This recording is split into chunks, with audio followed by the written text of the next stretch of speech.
புதிய பூமி நண்பர்கள் அனைவருக்கும் வணக்கம். நான் ராஜ்பாபு.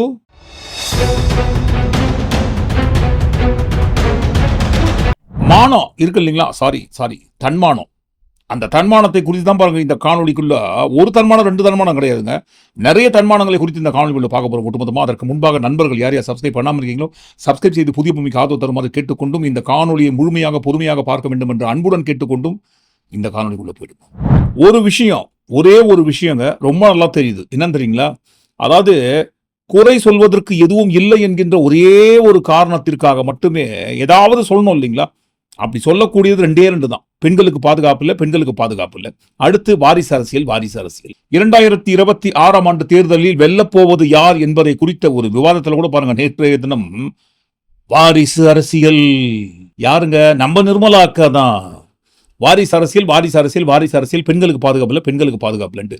இந்த வாரிசு அரசியல்னு சொல்றீங்களேம்மா, உங்க இப்போ இருக்கிற கூட்டணி ஆட்சியிலேயே எவ்வளவு வாரிசு அரசியல் இருக்குன்ட்டு அந்த நெறியாளர் பாருங்க பட்டியல் எடுத்து விட்டார். ஆனா பாருங்க எவ்வளவு அசால்ட்டா கடந்து போறாங்க இவங்க கூட்டணிக்குள்ள இருக்கிற வாரிசு அரசியலை குறித்து சொல்லும் போது. ஜனநாயகத்துக்கு விரோதமான வாரிசு அரசியல். நிர்மலா பெரியசாமி, உங்க கூட்டணியில இருக்க ஜி.கே. வாசன் யாரு? அன்புமணி யாரு? டிடிவி தினகரன் யாரு? ஜான் பாண்டியன் யாரு? ஜே.கே. வாசன் எப்பொழுதுமே அமைதியானவர், பண்பானவர். அவர் ஒண்ணும் எங்களிடம் வாரிசு அரசியல் சொன்னீங்கல்ல, எடப்பாடி பழனிசாமி அவர்களை தவிர்த்து கூட நின்னு கையெழுத்து ஒரு வாரிசு அரசியல் திமுகவை பற்றி பேசுங்கள். பாத்துக்க வாரிசு அரசியல் என்னமா இப்படி பண்றீங்களேம்மா? உங்க கூட்டணிக்குள்ளவே இவ்வளவு வரிசையான வாரிசு அரசியலை வைத்துக் கொண்டு நீங்க எல்லாம் வாரிசு அரசியலை பத்தி பேசலாமான்னு கேட்டதுக்கு தான் அவர் நல்லவர், அன்பானவர், பண்பானவர், அதெல்லாம் இருக்கட்டுமா, வாரிசு அரசியல் இருக்கா இல்லையான்னு கேட்டா பதிலே இல்லை. அடுத்து கட்சியை காப்பாத்துறது யாருங்க? அதிமுக கட்சி, விஜய் கட்சியை காப்பாத்துறது. இவங்க கட்சியே யாராவது ஒருத்தர் வந்து காப்பாற்றணும். அந்த அளவுக்கு பாருங்க ஊசல் ஆடினுக்குது. இவங்க கட்சியே இவங்களுக்கு சொந்தம் கிடையாது, ஒட்டுமொத்தமான குடிமை டெல்லி கண்ட்ரோல்ல இருக்கு. அப்படி இருக்கும்போது இவங்க விஜய் கட்சியை காப்பாற்ற போறாங்களாம். எப்படிங்க? அதாவது புதிதாக ஆரம்பிக்கப்பட்ட கட்சி, கரூர்ல பாருங்க ஏதோ நடக்கக்கூடாத சம்பவம் நடந்து போச்சு. அதுக்காக திமுக பழி வாங்க வேண்டும் என்பதற்காக வேண்டும் என்று அந்த கட்சியை ஒழித்து கட்டுறதுக்கு பார்த்தாங்க. அந்த சமயத்துல நாங்க மனிதாபிமானத்தின் அடிப்படையில், மனிதாபிமானத்தோட புதுசா கட்சி ஆரம்பிச்ச விஜய்க்கு தோளோடு தோளாக தோள் கொடுத்து தோழனாக நின்றாங்களாம். இது கூட ஏன் சொன்னாங்க? நாங்க விஜய் கட்சியை காப்பாத்துறதுக்காக அந்த சமயத்துல கரூர் சம்பவத்தை அவர் பக்கம் நின்னோன்னு சொல்லி விஜயை இப்ப வரிசையா விமர்சனம் பண்றீங்களாமா, அப்ப ஏன் பண்ணலன்னு கேட்டதுக்கு தான் இந்த மாதிரி ஒரு கதையை எடுத்து விட்டாங்க. இவங்க விடுற அந்த கதையை கூட சகிச்சுக்கலாங்க. ஆனா பாருங்க, இப்ப மட்டும் ஏங்க விஜய் தொடர்ந்து உங்க கட்சியில் இருக்கிறவங்க விமர்சனம் பண்றீங்கன்னு கேட்டதுக்கு சொல்றாங்க பாருங்க, அன்றைக்கு அவர் எங்களை குறித்து எதுவும் பேசவில்லை, அதனால் நாங்கள் அவர் பக்கம் நின்றோம். இப்போது எங்களை குறித்து பேச ஆரம்பித்து விட்டாரே, அதனால நாங்க விமர்சனம் பண்றோம்னு வேமா சூசோ இல்லாம சொல்றாங்க ஓப்பனா டிபேட்ல. அவர் முதல்ல எங்களை பேசல, எங்க ஒரு சாத்வீகமான போக்கு இருந்தது, அதனால் பேசணும். அவருக்கு ஒன்றுமே தெரியாது. அப்படி ஒன்றுமே தெரியாத ஒருவர் எங்களை குறித்து, அண்ணா திமுகவை குறித்து ஏதாவது பேசினால் நாங்கள் சும்மா விடுவோமா அப்படின்னு சொல்றாங்க இல்லைங்களா? இன்றைக்கு தான் தெரிஞ்சுதுங்களா? அந்த கட்சியின் தலைவர் தலைமை பண்புக்கு ஒரு சிறிதும் அருகதை இல்லாதவர் என்பதை அந்த சின்ன தங்கைகளும் தம்பிகளும் தயவு செய்து புரிந்து கொள்ளுங்கள். ஏன் இதற்கு முன்பாக தெரியாதுங்களா? பார்த்தோன்னே தெரிய வேண்டாமா அவருக்கு ஒண்ணுமே தெரியாதுன்ட்டு? இப்ப மட்டும் எப்படிங்க தெரிஞ்சுது ஒண்ணுமே தெரியாதுன்ட்டு? அதான் சொல்றாங்களே எங்களை குறித்து பேசிட்டாரு, அதனால பாருங்க அவரை பத்தி உண்மையை நாங்க இப்ப எடுத்து போடுறோம். அவருக்கு ஒண்ணுமே தெரியாது, அப்படி இருக்கும்போது பேசினா நாங்க சும்மா இருப்போமான்ட்டு. சரி, அதுவும் போட்டோம். திமுக நிறைவேற்ற முடியாத வாக்குறுதி எல்லாம் கொடுத்து மக்களை கொடுமைப்படுத்தி கொண்டிருக்கிறது. எந்தெந்த வகையெல்லாம் கொடுமைப்படுத்துறாங்க? நீட்டு விலக்கு, எய்ம்ஸ் மருத்துவமனையை கொண்டு வருவோம் என்று கொடுமைப்படுத்துறாங்க அப்படின்றாங்க. இதெல்லாம் கொடுமையா? நீட்ட ஒழிச்சறேன், எய்ம்ஸ கொண்டு வந்துடுறேன், எத்தனை வாக்குறுதிகள்! கொஞ்சத்த துரோகமா நீங்கள் செய்தது? நீட்டு தேர்வு கொண்டு வந்த சமயத்தில் மறைந்த முன்னாள் முதல்வர் செல்வி ஜெயலலிதா அவர்கள் இருந்த வரைக்கும் நீட்டு தேர்வு தமிழ்நாட்டுக்கு வந்ததா? இல்லைங்களே. என்றைக்கு அந்த அம்மா மறைந்து எடப்பாடி பழனிசாமி அவர்கள் முதல்வராக பதவிக்கு வந்தாரோ, அவர் வந்த கையோடு பாருங்க நீட்டு தேர்வு உள்ள வந்தது. அடிமை ஆட்சியாக நடந்து கொண்டிருந்த அந்த 4.5 வருட ஆட்சிக்குள்ள வந்த நீட்டு தேர்வில் இருந்து விலக்கு வாங்கி தரோம்னு சொல்லி வாக்குறுதி கொடுத்தாங்க திமுக. இல்லைன்னு சொல்லவே இல்லை. உதயநிதி அவர்கள் பேசின வீடியோ இப்பவும் இருக்கு. திமுக கட்சி ஆட்சி பொறுப்பேற்றதற்கு பிறகு இந்த நீட்டிலிருந்து விலக்கு வாங்குவதற்கு தேவையான சட்ட போராட்டங்கள் அனைத்தும் எந்தெந்த வகையில மேக்சிமம் செய்ய முடியுமோ இருக்கிற அனைத்து சட்ட போராட்டங்களையும் மேற்கொண்டார்கள். மேற்கொண்ட அனைத்து சட்ட போராட்டங்கள் அனைத்தையும் முறியடிக்கப்பட்டது யாராலங்க? சுப்ரீம் கோர்ட் மேல பழி வைப்பாங்க. ஏங்க நீட்டு தேர்வு சம்பந்தமான பிரச்சனை எல்லாம் அவங்க கிட்ட தான் இருக்குது, அங்க போங்கன்னு சொல்லி. உண்மையில் பாருங்க நீட்டு தேர்வுல மத்திய அரசு தான் ப்ளே பண்ணிட்டு இருக்காங்க. சுப்ரீம் கோர்ட்டுன்னு சொல்லி மத்திய அரசிடமிருந்து எப்படியாவது நீட்டு தேர்வுக்கு விலக்கு வாங்குவதற்கு சட்ட போராட்டம் மேக்சிமம் பண்ணாங்களே, இல்லைன்னு சொல்ல முடியாது இல்லைங்களா? மறுபடியும் கேட்கிறோம், தமிழ்நாட்டில் ஜெயலலிதா அவர்கள் இருந்த வரைக்கும் நீட்டு தேர்வில் இருந்து விலக்கு தான் இருந்தது. எடப்பாடி பழனிசாமி அவர்கள் தான் கொண்டு வந்தார். கொண்டு வந்தது ஏன்னு சொல்லி அவரை கேட்காம அதை விலக்குவதற்கு சட்ட போராட்டங்களை மேற்கொண்ட கட்சியின் மீது பழியை தூக்கி போட்டு கொடுமைப்படுத்துகிறார்கள் என்று வேமா சூசோ இல்லாம சொன்னா எப்படிங்க? அடுத்து பாருங்க, எய்ம்ஸ் யார் கட்டுப்பாட்டுல இருக்கு? யார் கொண்டு வரணும்? யார் கட்டணுங்க? மத்திய அரசு. மத்திய அரசுல எந்த கட்சி ஆட்சியில இருக்காங்க? பிஸ்கெட் ஜேபி கட்சி. பிஸ்கெட் ஜேபி கட்சியோட கூட்டணியில் இருப்பது யாருங்க? அண்ணா திராவிட முன்னேற்ற கழகம், அண்ணா திமுக, நீங்க தான் இருக்கிறீங்க. அப்படி இருக்கும்போது ஓரணை பார்த்து முதுகு கோணல்னு ஒட்டகம் சொல்ற கதையாக எப்படிங்க இந்த மாதிரி சம்மந்தி சதது சாப்பிட போன மாதிரி ஒரே குட்டியில் ஒன்று மட்டைகளாக இருந்துட்டு அடுத்தவங்களை பார்த்து கேட்குறீங்க? சரி, திமுக தான் மக்களை நிறைவேற்ற முடியாத வாக்குறுதியெல்லாம் கொடுத்து கொடுவம் பண்றாங்க. எங்க அனைத்து இந்திய அண்ணா திராவிட முன்னேற்ற கழகம் 2026ஆம் ஆண்டு ஆட்சி அமைந்தால் மத்திய அரசு எங்க கட்டுப்பாட்டில் தான் இருக்கு, அவங்க கூட தான் நாங்கள் கூட்டணி வைத்துக் கொண்டிருக்கிறோம், நாங்கள் இருவரும் சேர்ந்து சொல்கிறோம், வாக்குறுதி கொடுக்கிறோம் தமிழ்நாட்டு மக்களே, 2026 மீண்டும் அண்ணா திராவிட முன்னேற்ற கழகம் ஆட்சி அமைந்தால் நீட்டு தேர்விலிருந்து விலக்கு அளிக்கப்படும் அப்படின்ற ஒரு வாக்குறுதியை கொடுங்க பார்க்கலாம். சும்மா கொடுங்களேன். ஏன்னா மத்திய அரசுல எந்த கட்சி ஆட்சியில் இருக்காங்களோ அந்த ஆட்சி வைத்துக் கொண்டிருக்கும் கட்சியோடு தான் நீங்க கூட்டணி வைத்துக் கொண்டிருக்கிறீங்களா? அப்படி இருக்கும்போது 2 பேரும் சேர்ந்து நினைத்தால் நீட்டு தேர்வுக்கு விலக்கு கொடுத்துடலாமே. கொடுப்போம் அப்படின்ற ஒரு வாக்குறுதியை கொடுங்க. எய்ம்ஸ் 2026 எடப்பாடி திமுக அண்ணா திமுக ஆட்சி அமைந்தால் 4 மாசத்துல எய்ம்ஸை கட்டி முடிச்சிடுவோன்ட்டு வாக்குறுதி கொடுங்க. அட திமுக குடும்பம் பண்றது ஒரு ஓரமா இருந்துட்டு போட்டோங்க. நீங்க தானே இப்ப கூட்டணியில் இருக்கிறீங்க. 2 பேரும் சேர்ந்து கூட்டாக வாக்குறுதி கொடுங்க பார்க்கலாம். நாங்க வந்ததுக்கு அப்புறம் ஆட்சியில உட்கார்ந்ததுக்கு அப்புறம் இதெல்லாம் செஞ்சிருவோம் சொல்லிட்டு அதுக்கு வாய்ப்பே கிடையாது ராஜா, வாய்ப்பே கிடையாது. ஏற்கனவே தமிழ்நாட்டை வஞ்சித்துக் கொண்டிருக்கும், கொடுமைப்படுத்திக் கொண்டிருக்கும் ஆட்சி தான் பாருங்க மத்தியில் இருக்கிறது. அதே ஆட்சி தான் தமிழ்நாட்டிலும் வர வேண்டும் என்று, தமிழ்நாடுமே மக்கள் ஹே, என்டிஏ ஹே, பிஸ்கெட் ஜேபி கட்சியே ஆட்சிக்கே வர வேண்டும் என்று விரும்புறாங்க ஹேன்னு ஜி தான் சொன்னாரு தமிழ்நாட்டுக்கு வருகை தந்த சமயத்துல. தமிழ்நாடு अब चेंज के लिए तैयार है। तमिलनाडु अब डीएमके के कुशासन से मुक्ति चाहता है। तमिलनाडु अब बीजेपी एनडीए की सरकार चाहता है। बीजेपी एनडीए की सरकार चाहता है। அதுவும் பாருங்க, அதிமுக பிஸ்கெட் ஜேபி கூட்டணி ஆட்சியை மக்கள் விரும்புகிறார்கள் அப்படின்னு சொல்லவே இல்லை. தமிழ்நாட்டில் பிஸ்கெட் ஜேபி கட்சி என்டிஏ ஆட்சியை மக்கள் விரும்புகிறார்கள் அப்படின்னு ஓப்பனா சொல்லியிருக்காருங்க எடப்பாடி பழனிசாமி அவர்களை வைத்துக்கொண்டே. ஏன் யாருமே ஒரே ஒரு வார்த்தை பதிலடி கூட கொடுக்கல இது வரைக்கும்? என்னங்க என்ன பேசுறீங்க ஜி, என்ன பேசுறீங்க? அதிமுக தலைமையில் அமைந்த ஆட்சியை மக்கள் விரும்புகிறார்கள் அப்படின்னு தான் நீங்க சொல்லணும். மாத்தி பேசுறீங்களே.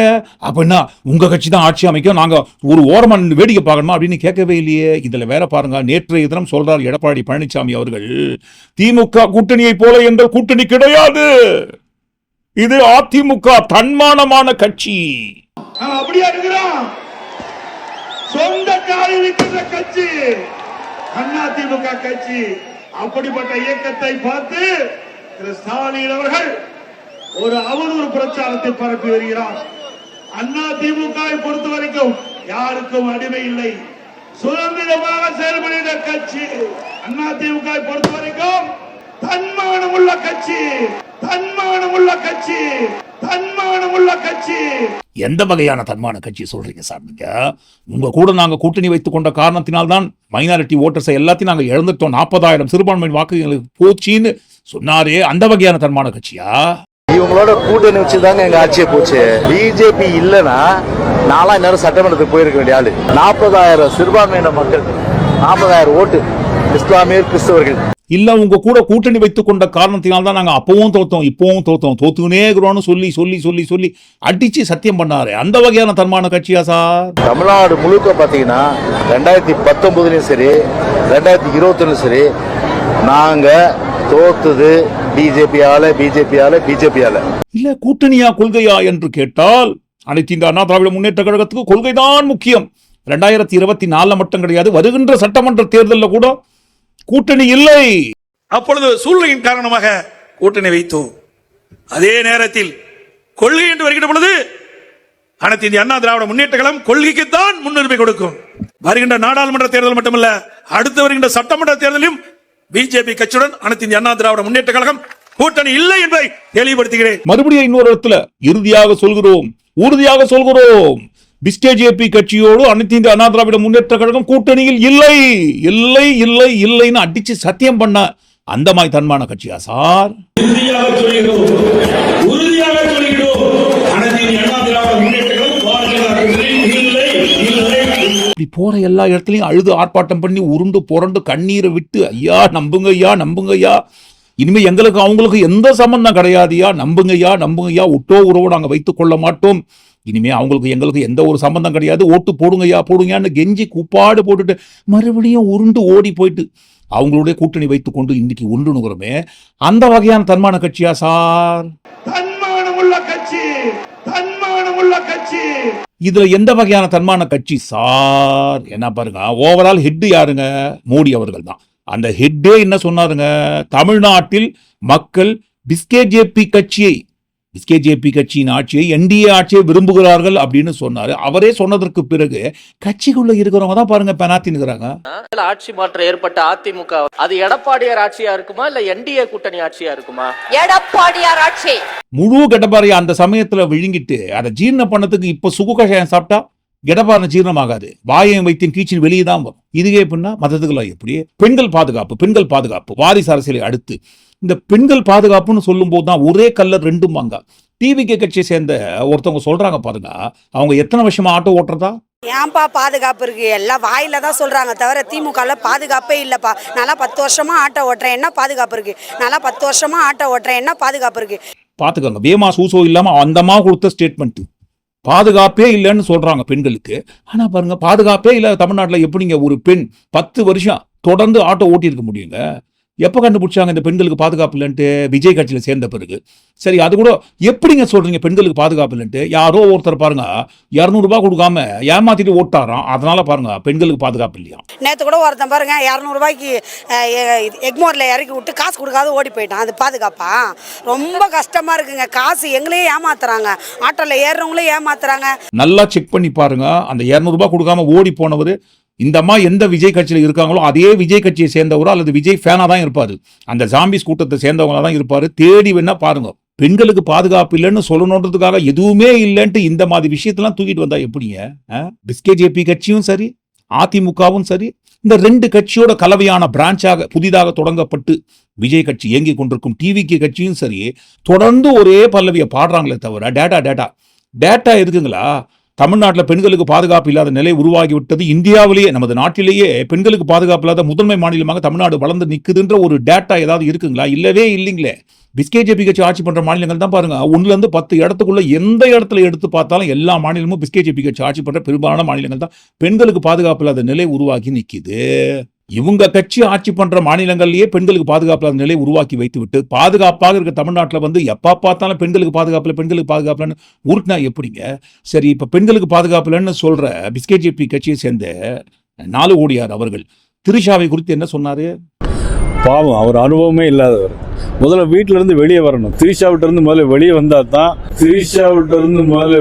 வந்தா தான் முதல்ல எல்லாமே நடக்க முடியும். இவர் அதாவது குடும்பத்தோட நல்ல உறவு வைக்கணும், நல்ல தலைவர்கள் வழி நடத்தின இயக்கத்தை நல்ல முறையில் சொல்லணும். முதல்ல இதுல இருந்து வெளியே வரணும். முதல்ல ஏதோ ஃப்ளோல, அதுவும் பாருங்க பட்டும் படாமலாம் சொல்லல, நிறுத்தி நிதானமா அழகா சொல்லியிருக்காரு. திரிஷா வீட்டை விட்டு முதலில் அவர் வெளியில் வர வேண்டும், குடும்பத்தோட நல்ல உறவு வைத்துக் கொள்ள வேண்டும், அதற்கு பிறகு பாருங்க எதை பத்தி வேண்டுமானாலும் பேசட்டும், அதுக்கு தகுதியாக இருக்கட்டும் அப்படின்னு ஓப்பனா சொல்லியிருக்காருங்க.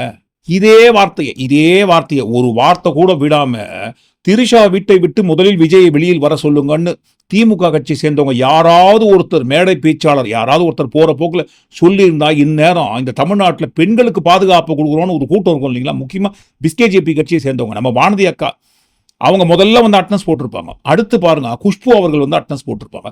இப்ப எங்க இருக்கிறாங்க இவங்கெல்லாம்? அட்டனன்ஸ் போடவே இல்லையே. சரி, குஷ்பு அக்காவையாவது விடுங்க, வானதி அக்கா ஒரு பதில் கொடுத்தாங்க பாருங்க, என்னம்மா இப்படி பண்றீங்களேம்மா, உங்க கட்சி நயினா நாகேந்திரன் அவர்கள் இப்படி சொல்லிட்டாரம்மா திரிஷாவை குறிப்பிட்டு அப்படின்னு சொன்னதுக்கு கேட்டதுக்கு அந்தம்மா என்ன மாதிரி பதில் கொடுத்தாங்க பாருங்க. திரு நயினா நாகேந்திரன் அவர்கள் ரொம்ப அமைதியாக பண்பாக பேசக்கூடியவர். சட்டப்பேரவையில கூட எல்லாரும் சொல்லுவாங்க, நானாவது கொஞ்சம் ஆக்ரோஷமா கொஞ்சம் பேசுறேன், பட் அவர் ரொம்ப ரொம்ப அமைதியா நாகரிகமா பேசக்கூடியவர். எதனால செல்வி திரிஷா அவர்களை பத்தி அந்த மாதிரி ஒரு ரெஃபர் பண்ணாருன்னு தெரியல. எனக்கு அது கொஞ்சம் வருத்தமா தான் இருக்கு. நிச்சயமா என்னோட கருத்து நான் அவர்கிட்ட சொல்லுவேன். இதுதான் கண்டனம். இவ்வளவுதான் கண்டனம், இதுதான் பதில். அவர் அந்த மாதிரி பேசுறவரே கிடையாதுங்க. எதுக்காக பேசினாருன்னு நாங்கள் செக் பண்ணி என்னன்னு கேட்டு நாங்கள் அவரையே பார்த்து நேராக பார்த்து பேசுகிறோம் அப்படின்னு சொல்கிறாங்க. இதே பாருங்க, இவங்க கட்சியை சேர்ந்த தலைவர் நயினா நாகேந்திரன் அவர்கள் இதை போல பேசியதற்காக அவர் அந்த மாதிரி பேசுறவர் இல்லைங்க. எப்பவுமே பொறுப்பாக பொறுமையாக நிதானமாக தான் பேசுவார். நானாவது பாருங்க கோவப்பட்டு பேசுவேன் நான், ஆனால் அவர் அப்படி கிடையாதுன்னு அப்படின்னு இப்போ பொறுமையாக சொல்கிறவங்க. இதே வார்த்தையை திமுக கட்சியை சேர்ந்தவங்க பேசியிருந்தா என்ன பண்ணியிருப்பாங்க பார்த்துக்கோங்க. அவங்க ஆட்சியில் இருக்கிறாங்க, ஆட்சியில் இருக்கிற கட்சியை சேர்ந்தவர் ஒருத்தர் இந்த மாதிரி ஓப்பனா அவனும் பாருங்க பிரபலமாக இருக்கிற ஒரு நடிகை குறிப்பிட்டே இப்படி பேசுறாங்கன்னு சொன்னா, அப்ப சாமானிய பெண்களின் நிலைமையை நினைத்து பாருங்கள். திமுக ஆட்சியில் பெண்களுக்கு பாதுகாப்பு இல்லைன்னு சொன்னமே கேட்டீங்களா? இப்ப பாருங்க, இவ்வளவு ஒரு பிரபலமான நடிகையாக இருக்கிற அந்த அம்மாவையே இப்படி பேசுறாங்கன்னு சொன்னா, அப்ப அவங்க கட்சிக்குள்ள இருக்கிறவங்க சாமானிய பெண்களின் நிலை திமுக ஆட்சியில் எவ்வாறு கொடுமைப்படுத்தப்பட்டு கொண்டிருக்கிறது என்பதை பாருங்கள்னு எவ்வளவு அழுது உருண்டு புரண்டிருப்பாங்க, ஆர்ப்பாட்டம் பண்ணியிருப்பாங்க. ஆனா பாருங்க, பட்டும் படாமலே பாபா படத்துல வர பாட்டு மாதிரி, பட்டும் படாமலே தொட்டும் தொடாமலே தாமரை இலை தண்ணீர் போல் நீ ஒட்டாமல் இருன்னு அசால்ட்டா போற போகல தட்டி விட்டு போயினேங்கிறாங்க. ஒரே ஒரு வார்த்தை, எந்த சூழ்நிலையில் அவர் சொல்லியிருந்தாலும் அந்த மாதிரி பேசிக்க கூடாதுங்க. எப்படி ஒரு பெண்ணை பற்றி அப்படி பேசுவாரு? திரிஷா வீட்டுல அவர் இருக்காருன்னு நயினா நாகேந்திரனுக்கு தெரியுமா? இல்ல தெரியுமான்னு கேட்கிறேன். எப்படி அவருக்கு தெரியும்? பாருங்க, நயினா நாகேந்திரன் அவர்களுக்கு விஜய் வீட்டு கார் வந்து திரிஷா வீட்டு பக்கம் டேர்ன் பண்றதை அவர் பார்த்துருந்தாதான் நயினா நாகேந்திரனுக்கு தெரிஞ்சிருக்கும். விஜய் வீட்டு கார் திரிஷா வீட்டு பக்கம் போறத நயினா நாகேந்திரன் பார்த்தாரா? இல்ல திரிஷா வீட்டிலிருந்து வெளியே வரும்போது கார் விஜயோட கார் வெளியில் வரும்போது பார்த்தாரா? எதுவுமே தெரியாம எதையும் பார்க்காம எப்படி பேசுவாரு? பேசக்கூடாது ஒரு பெண்ணை பற்றி. அந்தம்மா பிரபல நடிகை அப்படின்றது ஒரு ஓரமா வந்துட்டு போட, இருந்தாலும் அந்தம்மா ஒரு பெண், திரிஷா ஒரு பெண், எப்படி நீங்க பேசியிருப்பீங்க அப்படின்னு தானே பாருங்க அந்த மாதிரி சொல்லிக்கணும். சொல்லுவோமா? சொல்ல மாட்டோமே. இது குறித்து மற்ற கட்சி தலைவர்கள் சொல்ற அளவுக்கு கூட, கண்டனம் தெரிவிக்கிற அளவுக்கு கூட பாருங்க, பெண்களுக்கு பாதுகாப்பு கொடுக்கணும்னு ஒன்றுங்கிறவங்க ஒரு வார்த்தை கூட பேசுறது இல்லை. சரி, இந்த மயான அமைதிக்கு நடுவே பாருங்க கொளுத்தி போடுற மாதிரி திரிஷா அவர்கள் ஒரு அறிக்கை கொடுக்குறாங்க. என்னன்ட்டுங்க, நயினா நாகேந்திரன் அவர்களை கண்டித்து தனிப்பட்ட வாழ்க்கை பொதுவெளியில் பேசப்படுவதும் விவாதத்திற்கு உட்படுத்துவதும் கண்டிப்பாக கூடாது. என்னன்னு சொல்லியிருக்காங்க? தனிப்பட்ட வாழ்க்கையை பொதுவெளியில் டிஸ்கஸ் பண்றது தப்பு. மேலும் உயர்ந்த பதவியில் இருக்கும், யாருங்க? நயினா நாகேந்திரன் அவர்களை சொல்றாங்க. உயர்ந்த பதவியில் இருக்கும் ஒருவரிடமிருந்து இவ்வளவு அருவருக்கத்தக்க கமெண்ட்டை நான் எதிர்பார்க்கல. எனக்கு எந்த கட்சியுடனும் தொடர்பு கிடையாது, வருங்காலத்திலும் எனக்கு அந்த மாதிரி எண்ணம் கிடையாது, திரையுலகம் மூலம் மட்டுமே என்னை அடையாளப்படுத்திக் கொள்ள விரும்புகிறேன் அப்படின்ட்டு ஒரு பக்கத்துக்கு கண்டன அறிக்கை கொடுத்துருக்காங்க. ஆனால் எந்த இடத்திலுமே நயினா நாகேந்திரன் அவர்கள் சொல்வதை போல அந்த மாதிரி எந்த ஒரு எண்ணமும் கிடையாது, எங்களுக்குள் இருப்பது தூய நட்பு தானே தவிர வேற எந்த ஒரு பிரச்சனையும் இல்லைன்ட்டு ஓப்பனா போட்டு உடச்சிட்டு வேண்டியதானே. ஏன் யாரோ மூணாவது மனுஷனை குறிப்பிட்டு பேசுற மாதிரி இந்த கட்சியுடன் தொடர்பு கிடையாது, எந்த அரசியல் கட்சியுடன் நான் பேசுறது இல்லை, வரதில்லை, போகிறது இல்லை அப்படின்னு சொல்லிட்டு ஓப்பனாவே சொல்ற வேண்டியதானே. நயினா நாகேந்திரன் அவர்கள் உங்க பேரை குறிப்பிட்டு தானே சொல்லியிருக்காரு, திரிஷா வீட்டை விட்டு முதலில் விஜய் வெளியில் வர வேண்டும் என்று. அவர் எங்கேயா என் வீட்டில் இருக்காரு? ஏன் அந்த மாதிரி அபாண்டத்துக்கு போய் பேசுறீங்க? எங்கள் இருவருக்குள் இருப்பது தூய்மையான நட்பு தானே தவிர வேற எந்த ஒரு தீமையான எண்ணம் கிடையாது அப்படின்னு சொல்ல வேண்டியதானே.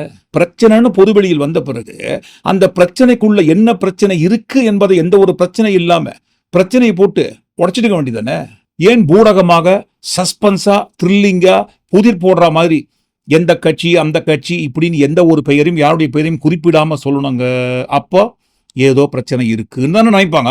வெட்டு 1 துண்டு 2 டப்புன்னு போட்டு உடச்சிட வேண்டியதானே. விஜய்க்கும் எங்களுக்கு எந்த பிரச்சனை கிடையாதுங்க, எங்களுக்குள் இருப்பது வெறும் தூய்மையான ஃப்ரெண்ட்ஷிப்னு போட்டு உடச்சிட வேண்டியதானே. அதை விட்டு எதற்காக புதிர் போட்டி போடுற மாதிரி அறிக்கை கொடுக்கணுங்க?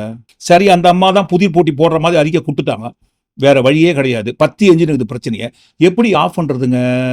வாய் தவறி வந்த வார்த்தை, அதன் மூலம் யாராவது மனசு புண்பட்டிருந்தால் அதற்காக நான் வருத்தம் தெரிவித்துக் கொள்கிறேன் என்று 4 கோடியார் அவர்கள் வருத்தம் தெரிவிச்சிடுறாரு. அன்றைக்கு இது தவறி வந்த ஒரு வார்த்தை. உண்மையிலே யாரும் இதில் வருத்தப்படவில்லைனால் என்னுடைய வருத்தத்தை நான் மனப்பூர்வமாக நான் தெரிவித்தேன். இந்த வருத்தத்தை ஏன் 2 தினங்கள் கழித்து தெரிவிக்கிறாரு? பிரச்சனை 10 என்ஜினுக்குது.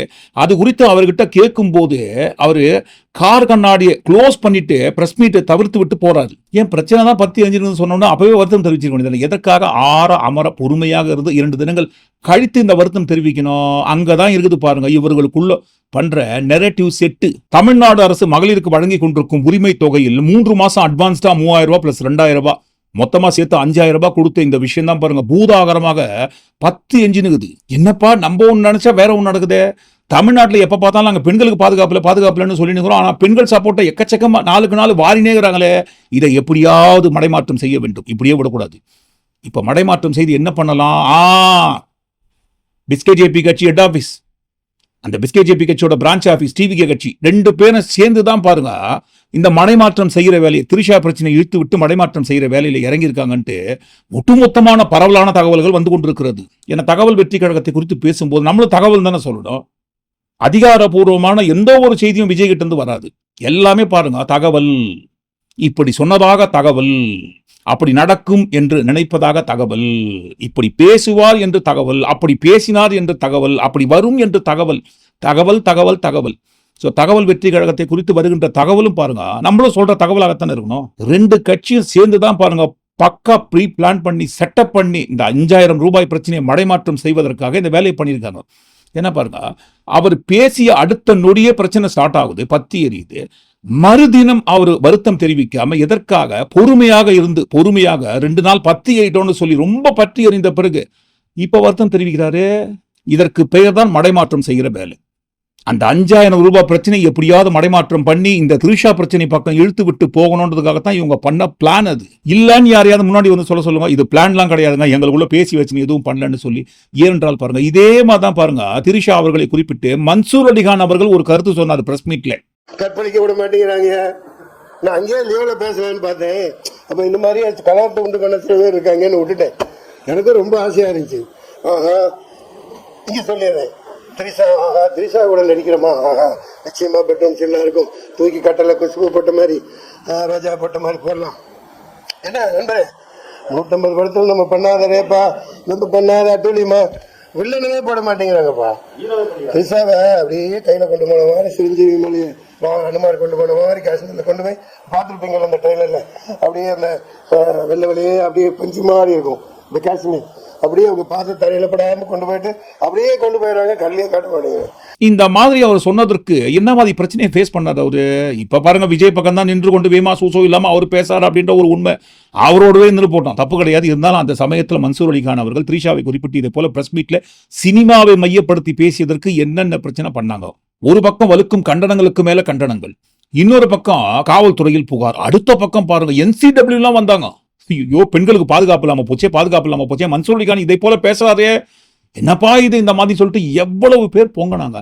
இப்ப யாருமே ஏங்க பொங்கி வந்து பொங்கல் வைக்கல, NCW வரல, வலுக்கல கண்டனங்கள். அதுவும் பாருங்க பிஸ்கேஜேபி கட்சியிலிருந்து தான் அதிகப்படியான கண்டனங்கள் வந்து விழும். பெண்களை குறிப்பிட்டு யாராவது பேசிட்டாங்கன்னா அதுவும் பாருங்க செலக்டிவ் அமினிஷா மாதிரி திமுக கட்சியை சேர்ந்தவங்க யாராவது பேசிட்டாதான் பிரச்சனை வந்துடும். இதே அவங்க கட்சிக்குள்ள இருக்கிறவங்க பேசினாங்கன்னா அப்படியா பேசினாங்களா, அது என்ன கான்டெக்ட்ல பேசினாங்கன்ட்டு நாங்க செக் பண்ணிட்டு சொல்றோம்னு சொல்லுவாங்க.